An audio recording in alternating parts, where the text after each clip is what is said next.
First time এত বড় বড় উট দেখলাম নিজের চোখে।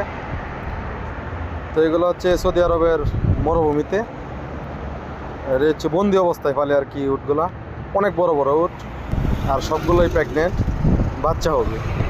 তো আসলে সাধারণত আমরা উট দেখি মরুভূমির মধ্যে চলাফেরা করতে, যে স্বাধীনভাবে ঘোরাফেরা করে। আসলে এই উটগুলা হচ্ছে বন্দি অবস্থায় পালে ওগুলা। তো খুব সুন্দর, খুব বড় বড় উট ওইগুলো। তো এই যে পাশে আবার উটের বাচ্চা আছে, এই যে দেখা যাচ্ছে এই বাচ্চাগুলা।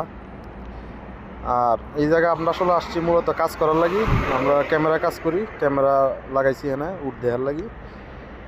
তো এই যে উটের পানি সবসময় এখানে আছে, সবসময় পাইপ দেওয়া রাখছি, চলাফেরা করে এই যে উটের বাচ্চাগুলা। তো এই নিয়ে আমি একটা ব্লগ বানাইছি, ছোট্ট একটা ব্লগ, চাইলে দেখে আসতে পারেন, কমেন্টে লিঙ্ক দেওয়া আছে।